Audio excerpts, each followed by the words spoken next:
Welcome to another edition of the Ministry of Health Week in Review. The celebration of the Amerindian Heritage Month continues, and the Ministry of Health is no different in continuing this celebration.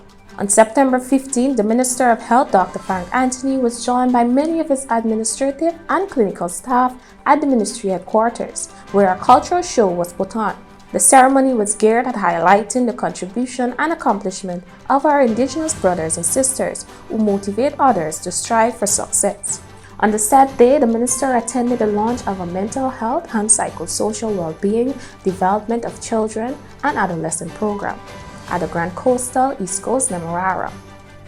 This initiative is a collaborative venture between the Ministry of Health, PAHO, WHO, and UNICEF. While delivering his brief remarks, Minister Anthony noted that the ministry is working on establishing a comprehensive national strategy to better manage and combat issues relating to mental health in Guyana. We also want to have a comprehensive national strategy on mental health and making sure that what is captured in the law, we now have in our mental health strategy. So there are some core principles that we want to look at. One is to have patients who have been institutionalized. We want to de-institutionalize them. So for example, we have persons who would have been in the National Psychiatric Hospital for more than a decade. And many of them can actually go home. However, the homes from which they came no longer want to accept them. So we just can't put them out of the institution. We have to find other ways to help those persons. Thereafter, he attended the launch of Pinktober 2023, which was held at the Marriott Hotel in Kingston, Georgetown. The Minister of Health, during his remarks, said that while Guyana continues to battle high cases of cancer, like every other country, efforts are being made to develop initiatives geared at promoting early detection. During his address, he also reminded audience of where Guyana stands with respect to cancer affecting both men and women.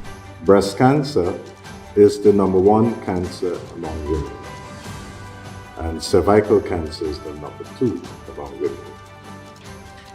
But among men, who really don't come to clinics and so forth, because they're very macho and strong. So among men, prostate cancer is the number one cancer. Pinktober was launched in observance of Cancer Awareness Month, which will be commemorated in October.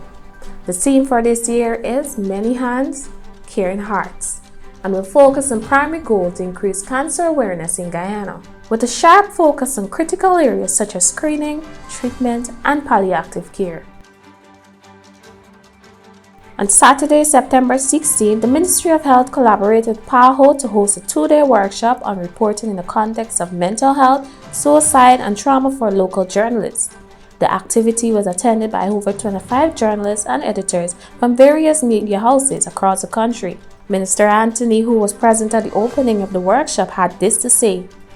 In the world of mental health, Guyana is seen as one of those places where we have a lot of suicide cases.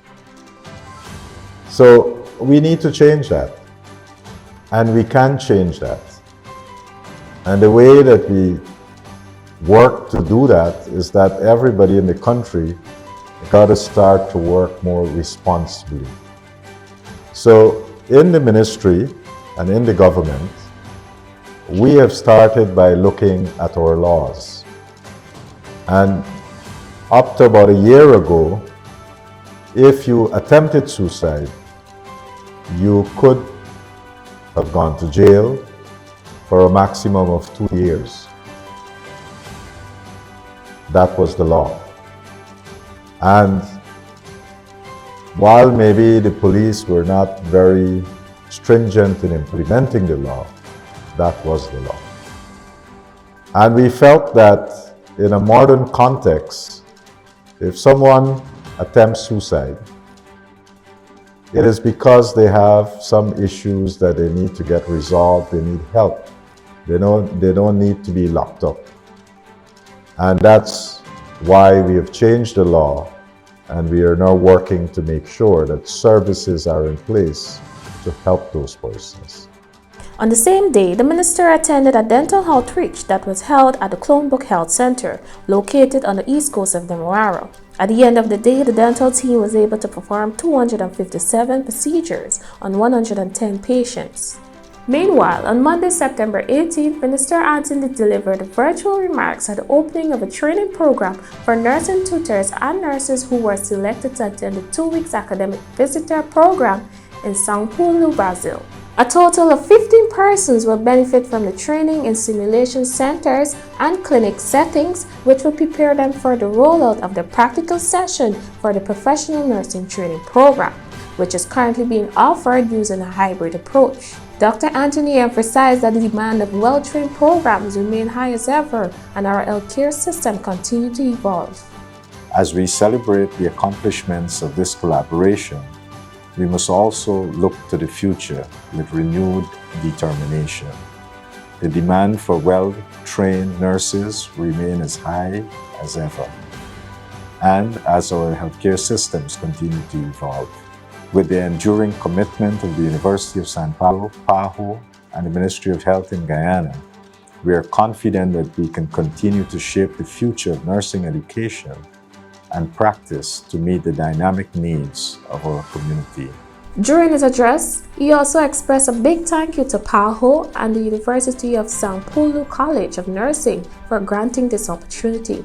And wrapping up our week in review, we are happy to share that the Honorable Minister Dr. Frank Anthony on Wednesday spoke on a panel at the high-level meeting on pandemic prevention, preparedness, and response at the General Assembly's 78th session being held in the United States of America.